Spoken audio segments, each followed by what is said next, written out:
Hey guys, welcome back to The Syndicate, the show where we get the early stage investors. Today we've got Charlie O'Donnell. Charlie runs Brooklyn Bridge Ventures. He's got a pretty interesting background. You were at USV first round, and you seem to have quite a few extracurriculars.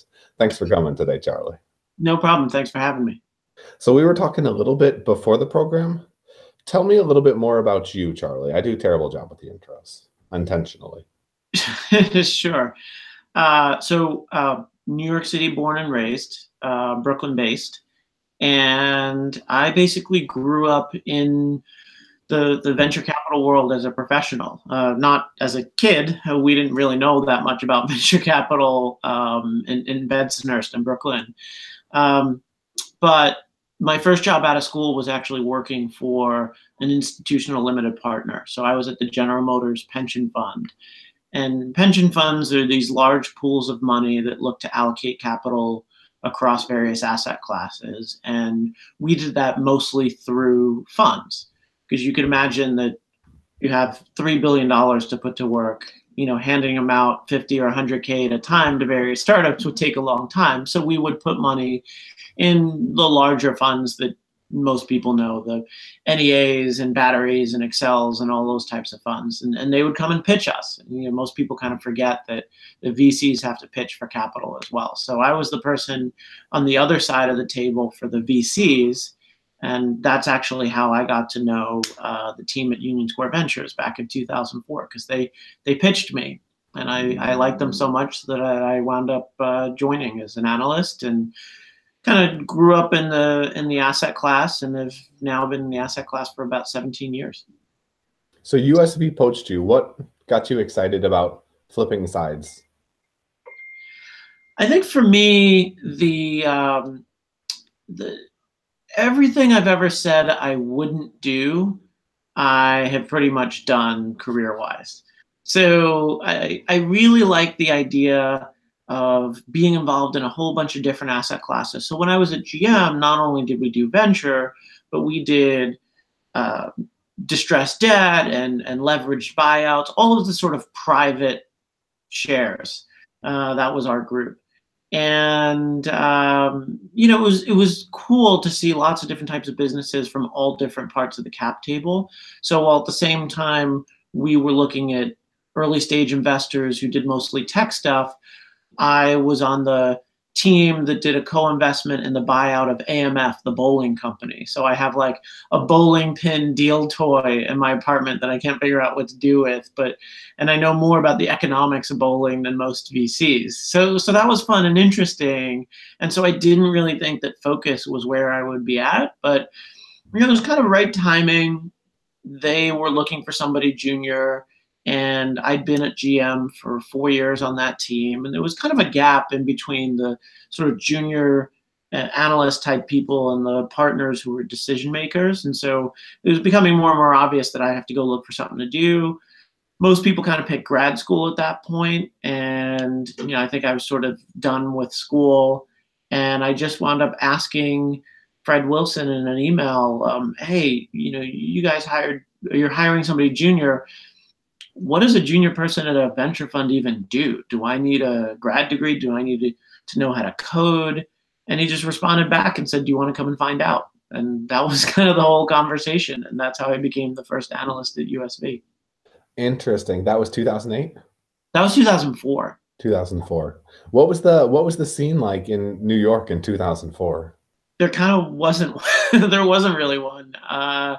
When Union Square came in to pitch us, I almost didn't even take the meeting, because the idea of doing a New York-based fund seemed like a really bad idea. I mean, it's just, New York had some dot-com excitement in the late 90s, but, it didn't really stick from a venture investing point of view.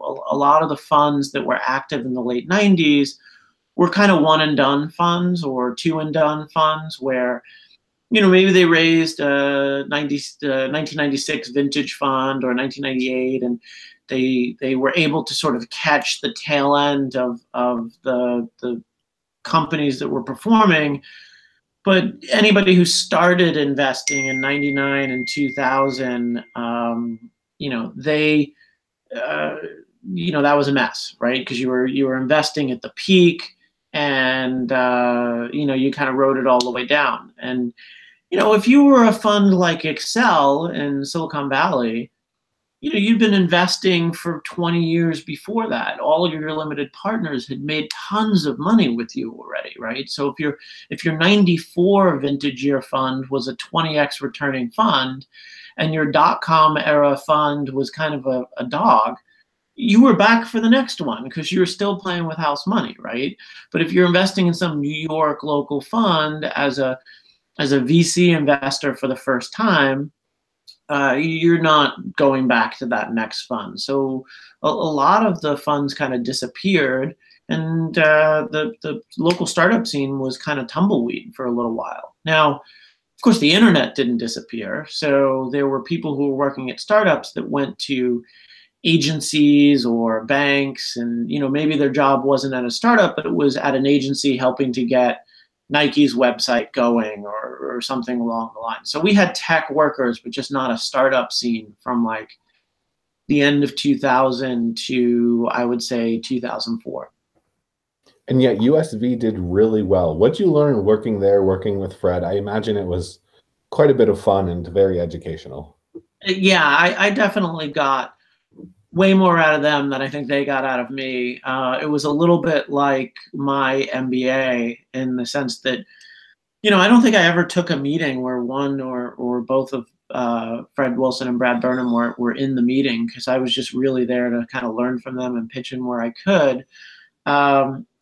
I think what I came to really appreciate about what they were doing, and this was sort of a continuation of how we thought about things at General Motors, was looking at things from a thesis perspective, and not so much that they just like had a particular industry thesis, but just kind of an investment philosophy, a sense of why they were going to be able to generate returns from the kinds of investing they thought about and the kinds of investing that they were doing. And that was one thing that, when I was on the limited partner side and people would come in and they'd show us their performance, we were always kind of drilling down to, why are you able to generate these returns, and will you be able to generate these returns in the future? And are you just smarter than the next person? Because that just seems like a really hard bet. There's a lot of smart people around, and so like, what is going to happen to enable you to generate these kinds of returns?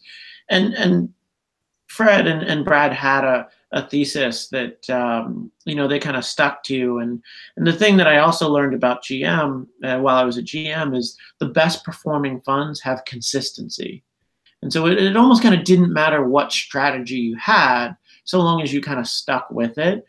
And I think the thing that people really appreciated about Union Square and later First Round Capital, when I went and joined them, was that you could kind of count on them for a consistency. People knew what a Union Square Ventures deal looked like.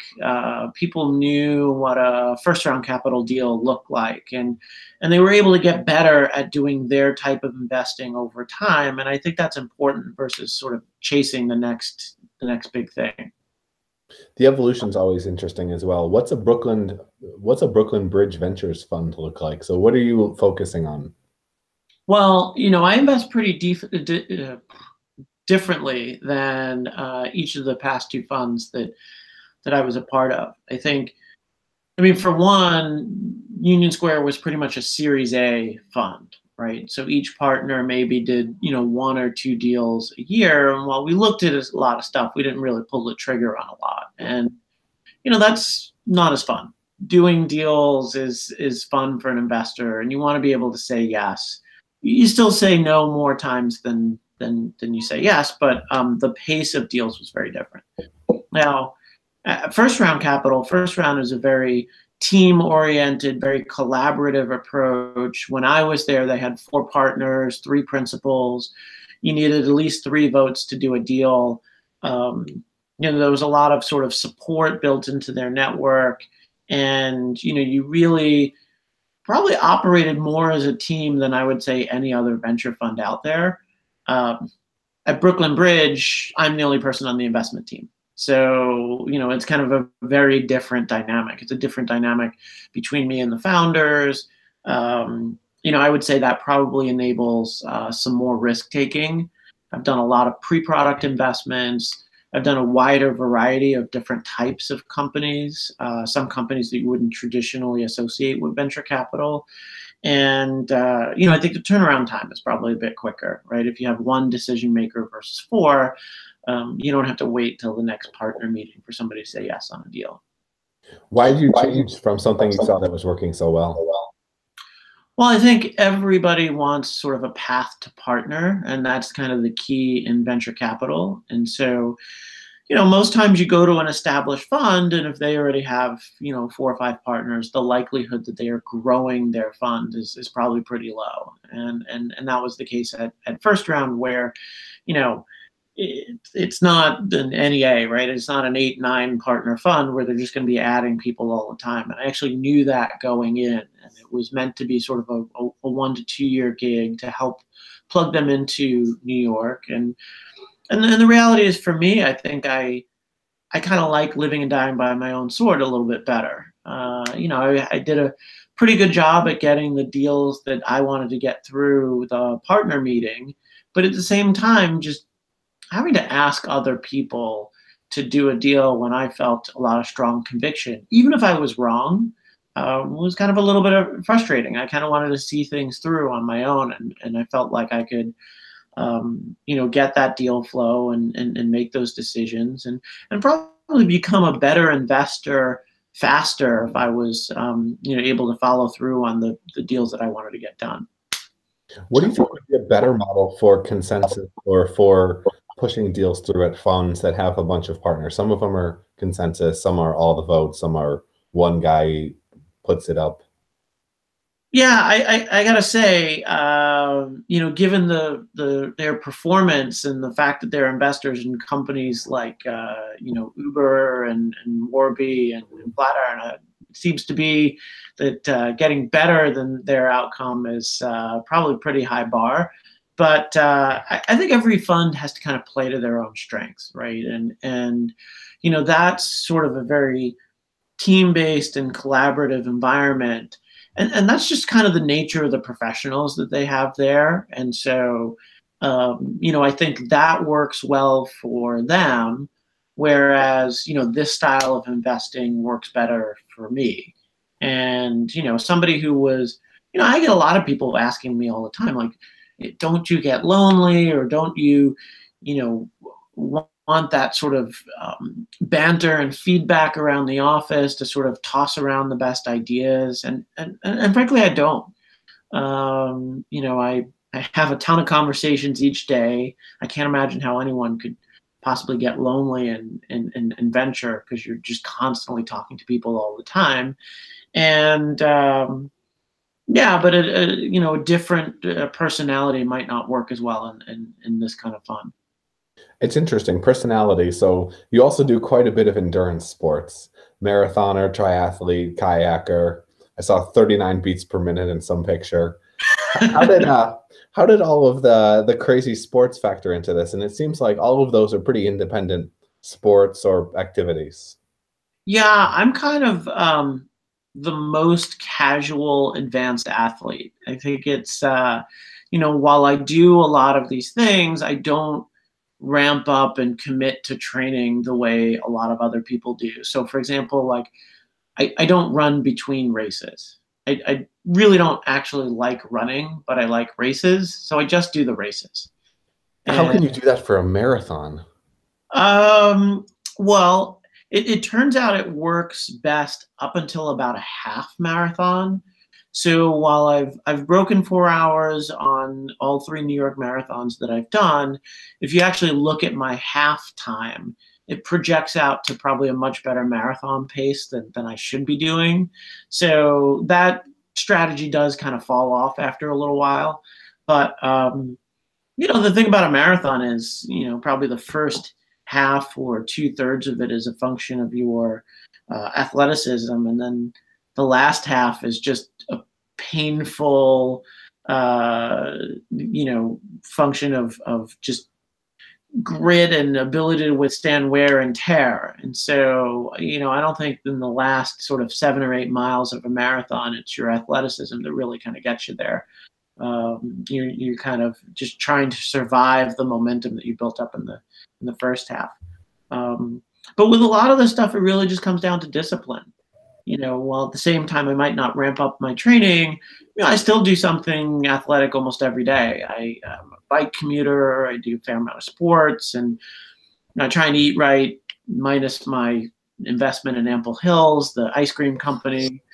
And so I don't, I'm not out of training shape if don't happen to be doing a race either. So I just try and stay, kind of pretty consistent. And I think as you get older, that becomes a lot more important. I mean, I know a lot of friends who, were really, really great athletes in high school, and then they pick up the dad 15 or 20 or 25 or whatever it is. And, while I wasn't at this level in high school, I probably just kind of stuck to a routine more than other people did.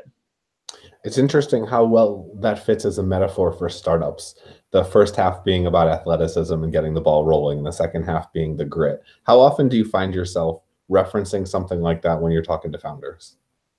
Well, I think more often, it's really all about preparedness and process. And so, early on in a startup, things are kind of chaotic. And if you're trying to take your idea and turn it into a company, what you're really trying to do is take all of the things that kind of look like whack-a-mole and make them into a process, right? So your first few hires, it's very tempting as a founder to say, oh, I know this woman who would be great, or I know this guy who, would be a terrific addition. But did we write a job spec for it? And did we interview against that job spec? And if the person doesn't work out, can we go back and sort of compare what we thought we were looking for? Or, let's just make sure that your best friend from college is actually the best person for this position, because, that may work out for the first 3, 4, 5 hires, but most people don't have such a network where they can get up to 50 hires that way. And at some point, you kind of, now it's not just you need to make 1 hire, you need to make 5 this month, and you never built a process around doing that. And I think it's sort of the same on the athletic side, right? Where if I'm doing a race every other week and I'm eating right, it's just a lot easier to go run a marathon tomorrow than somebody who's like starting from scratch and trying to reinvent the wheel every single time they go out and do a race. Makes sense. I want to pivot a little bit now. So before we were hopped on, we were talking about your fund, how you raised, what your LP structure looks like. Can you talk a little bit more about how you built out the fund, how you went about raising it? Yeah, sure. So I started out with the area and stage that I wanted to focus on. So I basically invest in companies that have yet to raise $750,000 in a previous round. So the thinking behind that is I want to be a part of the first $1 million spent on a company. I want to help a company, really create those processes that make it able to scale, those best practices around people, get that PR ball rolling. It's also the most fun, frankly, because you make the biggest impact on the company. And from an investment perspective, it's also the cheapest shares, right? And so there's all sorts of reasons why the early stage is an interesting spot. In New York, it's the place with the least competition. We have a fair number of investors here who are willing to come in after something sees some revenue, or generally almost every Series A fund has done at least 1 New York City investment. So there's no problem getting later round venture capital for a New York deal, but getting that first check when you have kind of the half a PowerPoint or 2 pieces of duct tape stuck together or whatever stage you're at. And, so that's the point in which I feel like I can be more competitive, take advantage a little bit of the ability to get lower valuations and a higher end return. And so, I started out at a certain stage. Obviously, you can't put a ton of capital to work at that stage. Companies just don't need that much money. They don't want to take that much dilution. And so that focused my initial check size kind of in the 350 to 400 raise, where it's a meaningful chunk of a small round, but it's still collaborative with other investors because we do have a fair amount of other investors here.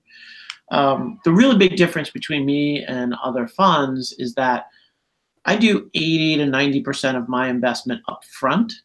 And so a lot of funds will tell you they make most of their money on the follow-on. And that's kind of a mathematical truism, because if you have a $100 million fund, maybe you get $15 to $20 million of that to work in the seed round, and most of your investment comes afterwards in the follow-on. Well, I should sure hope you make most of your money in the 80% bucket that you followed on, right? If you're doubling and tripling down, yeah, of course, that's where more of your dollars are going to make, but more of your multiple is going to be made in that early round, right?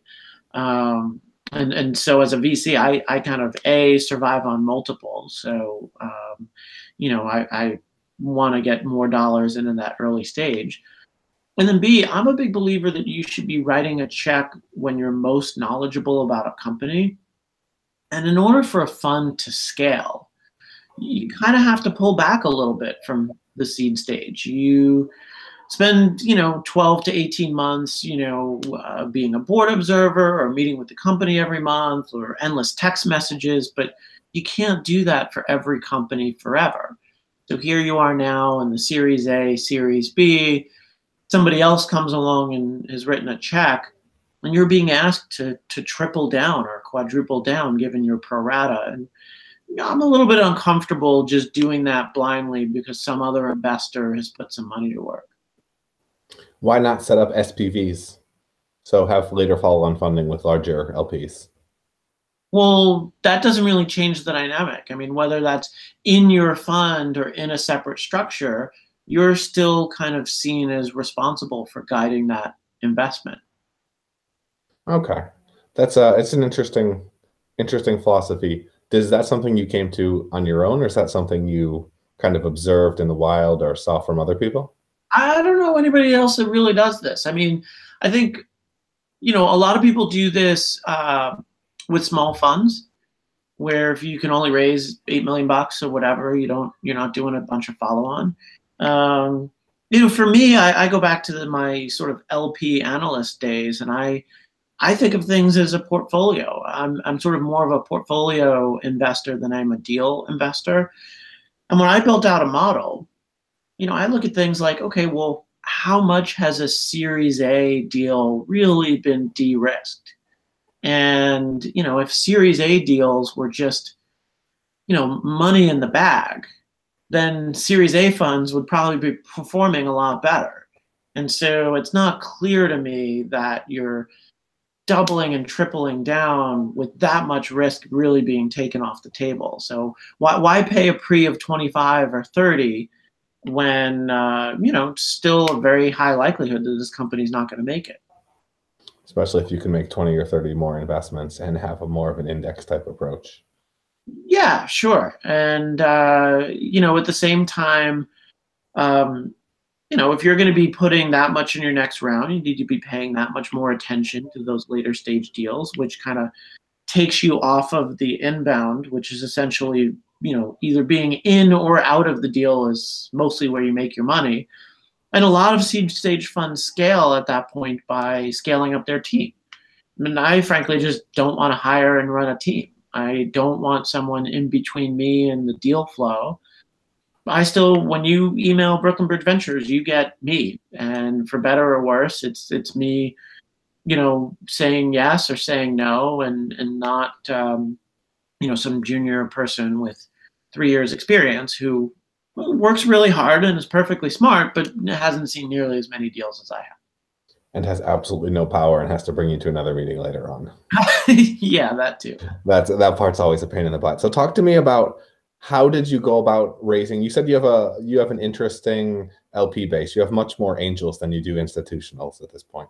Yeah, I really have a great crew, and I'm not just saying that just because they wrote me checks. I like all of my investors, to a person, and I think that's important. In many ways, when you go out and you create your own fund, I think a lot of people fail to optimize around lifestyle, and I don't think anyone should really have time for jerks, basically. And so I remember I got an inbound from somebody who just wrote me a note and said, you know, I want to know more about your fund. There's no subject, no, just this is sort of one line. And I said, okay, well, are you an accredited investor? Like, who are you? And he's like, oh, you could figure it out from the email address. And it was sort of his last name, and I looked him up, and it turned out his dad was some hedge fund billionaire or whatever. Probably could write a check to cover my whole fund. And I wrote back. I said, one thing I really like about my investors is they really respect my time. They respect my process. I like dealing with them. I said, I just don't think this is a fit. If that's the way you go out and approach people, then I'd rather need a pickaxe and a compass to go find 20 more people to equal your check, people who I actually like dealing with. And so I just kind of ducked a meeting with that person and didn't bother. And I'm pretty sure that meeting wouldn't have been a particularly pleasant meeting. So given the size of the fund, I'm operating out of about a $15.5 million fund. I have a couple of institutionals, but the bulk of the money comes from individuals, people who've written anywhere from sort of a $250,000 check to on upwards of $1 million check. And there were some smaller investors from that who invested in my first fund, and I let them keep the same size check if that was the most that they could do. And it's a very engaging process to deal with all of those investors. Some VCs look at their individual investors as kind of stepping stones to larger checks, but I actually interact a lot with them. I open up my deal flow to co-investing. I've created a investor education series for them, because the reality is I don't want to be a $100 million fund and build out a team later on. And so if I'm going to continue to raise 15, 20, $25 million funds, I know I'm going to have to deal with a lot of individual investors. And I got to make it interesting for them, because frankly, investing in a fund is kind of boring. You write a check and they give you a PowerPoint once a quarter. Well, and then we get to do the fun stuff. Well, what fun is that? You might as well be an angel investor and join a group or something like that. So I try to create an engaging experience for them. Well, not only that, but you said yourself you don't like to waste time on dicks. You're much better off working with people that are nicer. Talk to me about your deal flow, how blogging plays an effect, and how you use the New York ecosystem and events to meet interesting founders.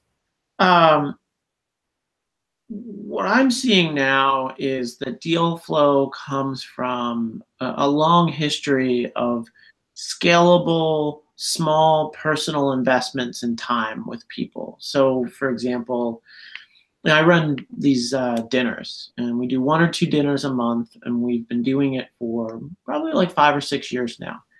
We go neighborhood by neighborhood. We split the cost of a chef.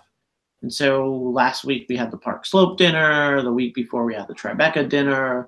We're planning the Harlem dinner next month. And it's investors and entrepreneurs and designers and just all sorts of folks from the tech community. And it's kind of free-flowing conversation. A lot of times we're just talking about everybody's favorite neighborhood locations and which new location is opening up, and lamenting the loss of their favorite coffee shop or what have you. So I've probably had dinner with over 1,000 people in the last kind of 4 or 5 years of doing this. And each of those people has gotten a chance to get to know me a little bit. And, that comes back, because my deal flow now kind of looks like, hey, I don't know if you remember me, but I was at the Upper West Side dinner. I used to be running marketing for whatever company, and now I'm co-founding this thing. Or, my buddy is starting something, and I might be the VC that they know the most just because we hung out for 3 or 4 hours at dinner. And it's those types of things. I mean, I answer yes to just about every speaking engagement or podcast or what anybody wants to chat about this stuff. I'm happy to put it out there, because especially in New York, it's not like we have Y Combinator demo day that happens here, and all of the high quality investors and startups sort of gather around the same thing. I mean, New York's a much more diverse environment than that, and startups kind of fall out of the sky here. So it's really a question of, are you top of mind for as many innovative and interesting people as possible? And you really need to get out there to do it. So that's a super challenging, high effort way to do it. And I think it's incredibly smart as well. Is it something you would recommend other people just patently copy and do in other cities? Or do people have to have their own unique twist on something? Anybody is welcome to copy anything that I do, even in my own city. There's probably some prerequisites to that. Like if you hate people, then I don't think you'd really be interested in having as many dinners as I've been having. But it's funny, because I've had a couple of VC firms say, wait a second, you do 20 dinners a year? How do you pull that off? Because we tried to do one dinner last quarter, and it took us weeks to put together. And the secret to that is, the problem is that they try to do one dinner. If you try as an exercise to do 20 dinners, you do 20 a lot differently than you do one. Right? We don't have name tags at these dinners. Like we don't go out of our way to kind of create the optimal 8 people, right? I have a newsletter sign up list. You write a little blurb, what makes you a good dinner guest. If it seems reasonable and you live in Park Slope and I kind of know something about where you work or whatever, like we'll take a shot on you. And most people are pretty reasonable. So I can't say we've ever really had a bad dinner guest. We might have had a couple of boring ones, but we haven't had any bad ones yet. What's the optimal size for a dinner? We put 10 or 12 people around the table. So it's really not so much the optimal size as the optimal apartment size. Okay, so this is always hosted in someone's apartment then. Oh yeah, people, that kind of contributes to the vibe too. People host us in their own apartments. So sometimes you've got dogs running around or kids or what have you. People have very interesting conceptions of what apartment size is necessary to host 10 or 12 people. We've definitely had some really cozy dinners, but it all kind of works out at the end. That is very cool. That's very cool. I want to jump to the lightning round now. How's that sound? Sure. First deal you ever did? Backupify. Oh, good work. Backupify was my idea, by the way. It came out of a tweet. Yeah, how'd that happen? Did you ever meet? I guess you met the founder. How'd you connect with him? Via our respective blogs. I started my blog in 2004, and Rob was writing Business Pundit at the time, and we kind of connected in 2005, and we just kind of stayed in touch and became friends. And when I drove across the country in 2007, I made a stop in Louisville to meet up with him and his wife. And yeah, he saw that I tweeted that I was looking for a way to back up my Flickr photos, and that was the origin of Backupify. Interesting. 2 biggest wins to date. 2 biggest wins to date. Well, in terms of exits, it would be probably Backupify and SinglePlatform. But I would say the best performing company right now is either Refinery 29 has gotten really big, and that was back when I was at First Round Capital. But I'm also an investor in The Wing, which is kind of a freight train. It's a women's club that is. It seems like every other week they announce a new location. Nice. What are you excited about today? I am excited about whatever the next startup that kind of comes in the door. But in terms of my portfolio, one of the companies I'm most excited about, I'll bring up 2. The Financial Gym, which is kind of a Weight Watchers-like experience for your wallet. So helping people who can't figure out their finances and getting them a coach to help them be accountable and goal set. It's a brick and mortar location, and I've done a few of those, and happy to do more. and also a company called Industrial Organic, which is an organic waste processing facility. And so food waste represents, and organic waste represents about 20% of landfills, and it's the only aspect of our garbage that we really haven't come up with scalable alternatives to processing, because nobody wants a compost pile next to their house, basically. And so they can turn garbage around in 3 days and produce it into usable materials. Interesting. So then you have the soil to use for farming, etc. That's cool. What we always like to talk good stuff, but anti-portfolio, who have you missed?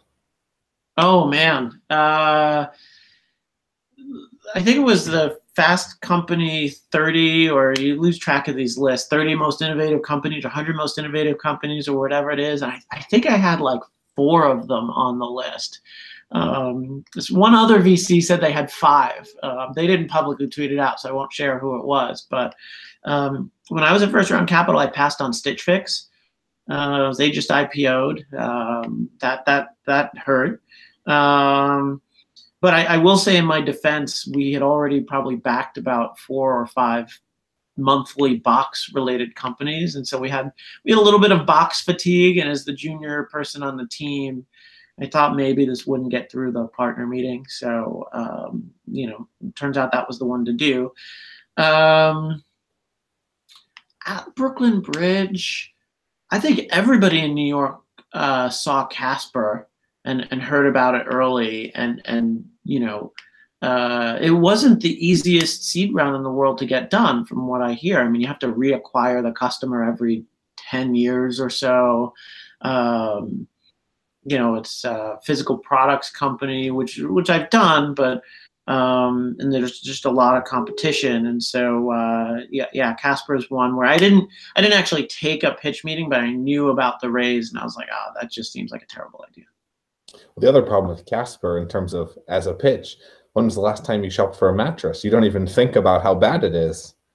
The last time I got a mattress is the answer to that indicates that I should probably be a Casper shopper at the moment. But for whatever reason, my mattress still seems to be in good shape. But I think it's probably due for a replacement. It always is. What other than ICOs, what's overhyped? What is overhyped? I would say timing wise, some of the autonomous vehicle stuff, because first of all, I'm excited about getting human drivers out from behind the wheel. I think humans aren't good drivers, so it's a way that we should be going. I think the timing of it is going to be really interesting, because I think the regulation is going to be pretty difficult. I think it's going to be a long time before a majority of the cars on the road are self-driving.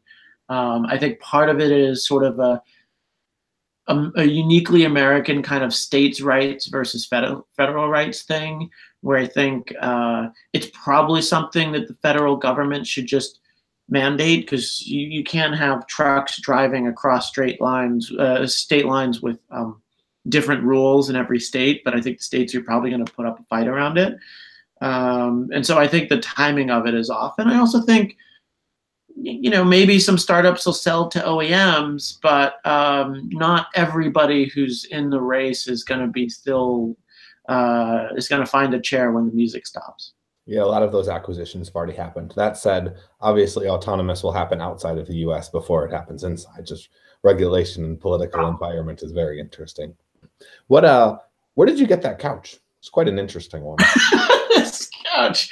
A lot of the things in this co-working space. So I work out of a space called Small City in Gowanus, and the team who put together this space, a team called Workshop, they do a lot of pop-up events, and so they're just a really, really creative crew. And then we also happen to, in our little industrial park here, there's a place called Build It Green, which is a used furniture. So I don't know if this came from Build It Green, but there's a very strong chance it did, because I'm not gonna lie, I love it. It Columbia colors. There's very few colors that are better, in my opinion. Where do you go to daily, weekly basis, podcast, blogs, etc., to stay informed? I am pretty obsessed with almost all of the Crooked Media podcasts. I've